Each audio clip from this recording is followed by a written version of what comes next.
Em nome do Pai, do Filho e do Espírito Santo. Amém. Olá, meu irmão, minha irmã, eu sou o Padre Jefferson. Uma alegria muito grande poder refletir com você o Evangelho desta quarta-feira, dia 30 de agosto. Nós estamos na 21ª semana do Tempo Comum.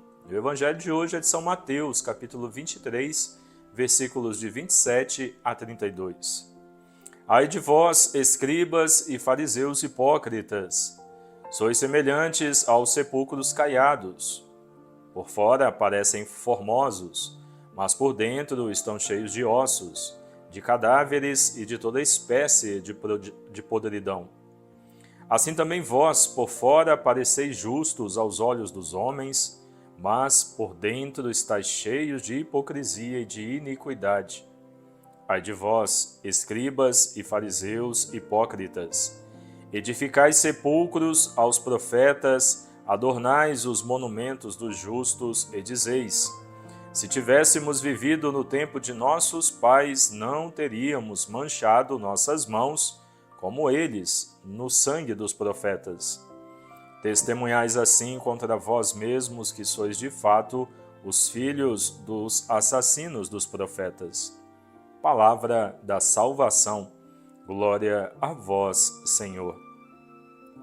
Queridos irmãos e irmãs, Jesus alerta os escribas e os fariseus contra a exterioridade e a aparência que geram hipocrisia, e que também vale para a comunidade contra certas práticas e interpretações da lei próprias da corrente farisaica, muito forte no tempo em que o Evangelho foi escrito.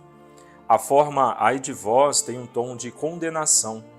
As acusações não só refletem uma situação de oposição entre Jesus e seus adversários, como também entre a comunidade de Mateus e o judaísmo, e são uma forma de marcar as diferenças entre a sinagoga judaica e a igreja cristã.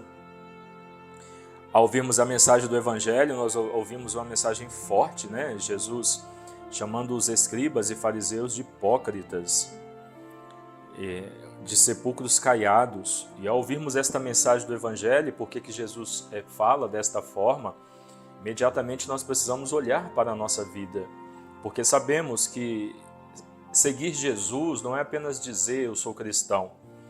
Ao dizer que nós vamos segui-lo, é necessário mudança de vida, né? É necessário conversão. É necessário viver a imitação de Cristo. Então não podemos continuar da mesma forma. Nosso comportamento precisa mudar, né?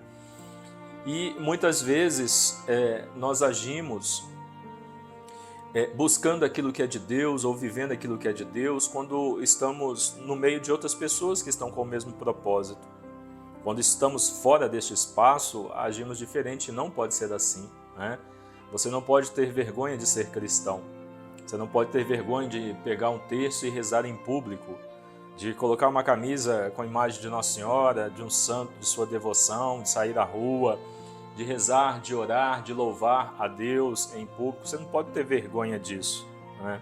Você precisa mostrar para todos que realmente você é cristão, é de Deus, que você tem fé, é temente ao Senhor, precisa viver a sua fé e a sua comunhão com Deus e buscar a Deus quando está com os seus irmãos e quando está distante deles, né?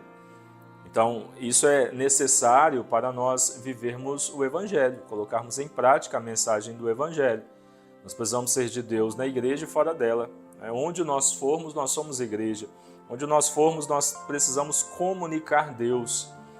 Então, alguns lugares onde não cabe um cristão entrar, você não pode entrar.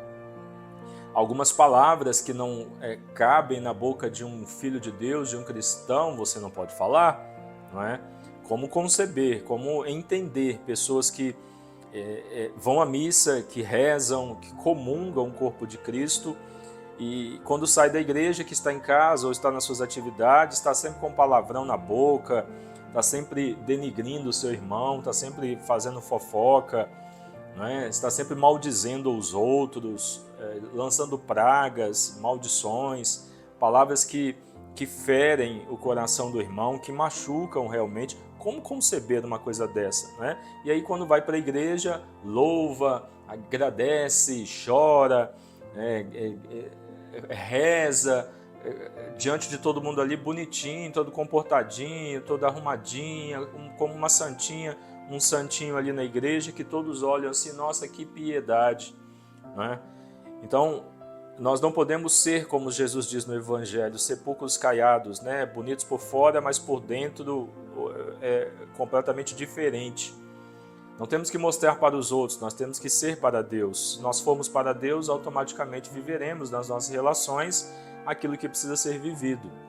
Então, se tem uma coisa que não pode fazer parte da nossa caminhada é a hipocrisia. Porque você pode se mostrar belo para os outros, mas Deus conhece o seu coração. E Deus nos conhece melhor do que a nós mesmos, né? Então, se tem alguém com quem nós não poderemos ser hipócritas, usar de falsidade, mascarar um tipo de comportamento, é com Deus, né? E um dia nós prestaremos a Ele conta de tudo que fizemos com a nossa vida. Que nós, então, ao ouvirmos esta mensagem, possamos observar como estamos caminhando. E se estivermos indo na direção, não é disso aqui que o Evangelho está falando, de falsear, de criar uma imagem de algo que nós não somos, um tipo de pessoa que nós não somos, um tipo de cristão que nós não somos, que possamos corrigir isso enquanto Deus está nos dando tempo, nos permitindo, para que sejamos autênticos, verdadeiros e que na casa do Senhor possamos agir da mesma forma que nós agimos fora dela, né? Porque Deus está conosco o tempo todo. Ele é onipresente, está vendo onde nós vamos, entramos, o que fazemos, com o que mexemos, como nos portamos em todos os lugares. Então, que a nossa vida não seja de hipocrisia, de falsidade, mas que seja agradável a Deus no nosso jeito de falar, no nosso jeito de se portar e de tratar a todos. Que Deus nos abençoe e que o Espírito Santo de Deus nos ilumine para que, compreendendo isso, possamos então colocar em prática. Deus abençoe você. Em nome do Pai, e do Filho, e do Espírito Santo. Amém.